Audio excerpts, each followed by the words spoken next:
Back like we never left. What is good, everybody? Today, we're gonna delve into what makes a successful long-term relationship and what kind of sacrifice it takes to keep that relationship both meaningful and happy. If you are new to the channel though, allow me to reintroduce myself. My name is Weav, and here on my channel, we coach you on 3 important aspects of your life. First, on your personal growth and development. Second, we always help you to strengthen and build longer, lasting, and more meaningful relationships. Third, we continuously help to push you forward as you continue your upward trend in both business and entrepreneurship. Now, without any further ado, if you don't know much about me, I don't like to waste time, and I'm ready to get into it, so let's do that.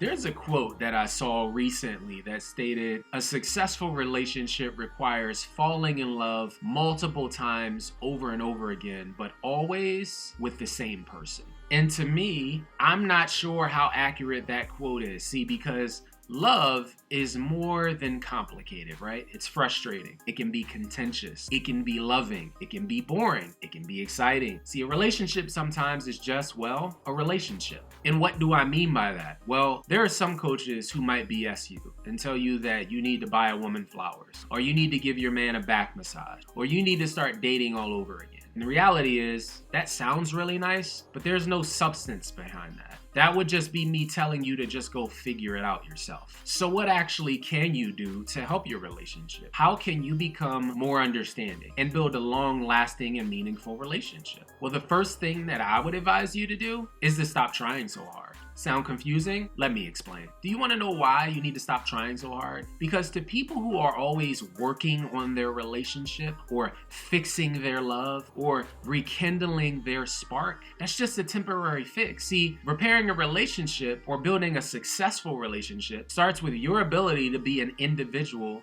that you came into the relationship as. Stop promising things that are outlandish. Stop telling your partner what your plans are. This isn't a movie. This is real life. And in real life, the requirement for maintaining love is for you to be natural and to be patient. Secondly, you really need to stop asking questions that you don't really want the answer to. Do you really need to know about every little detail about your partner's previous relationship? Why do you need to know where they're going right now or what they're doing all the time? Insecurity? Why? Because your last relationship was like that? Because you got cheated on? Because you're insecure? Because you're a worrier? The easiest way to run someone out of your life and to ruin love is by being overbearing and not asking genuine questions that actually mean something to you. You caring about who someone is texting, what they are constantly doing, consistently bringing up their past, it's just a way of showing your insecurities. And it also shows you probably aren't really ready for a meaningful relationship. Third is for each of you to give each other space. You don't need to spend every waking hour of the day together.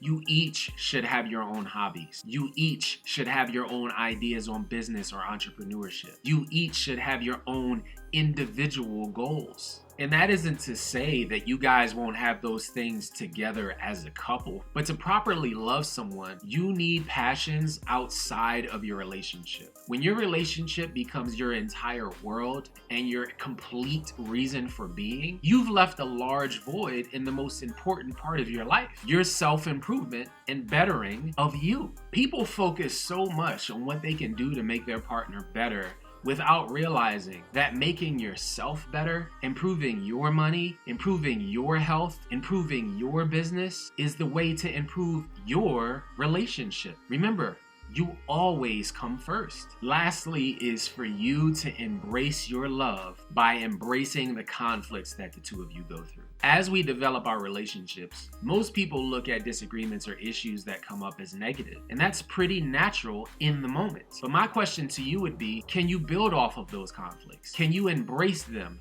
and make your love, your bond, your communication stronger through your disagreements? Now, disclaimer, if you're arguing every single day, that's a problem, and you probably need to move on. But if it is something that is infrequent occurrence, then communicate with your partner, because it's okay to agree to disagree on issues that arise in your relationship. But you have to be more open to treating your relationship just like you would treat your own internal conflicts. Talk through it, work through it, don't give up on it, and stay positive that your outcome will eventually be the strength of both of your relationships. As always, thank you to every single one of you for tuning in today. And if no one has told you this already today, you know what I'm gonna do? I'm gonna tell you. I appreciate you. If you are new to the channel, become official to the squad by hitting that subscribe button and that bell notification down bottom and become an official part of the team. I'ma head out myself, but make sure you each have an amazing day today. Stay strong and stay inspired. And as always, until I see you guys next time,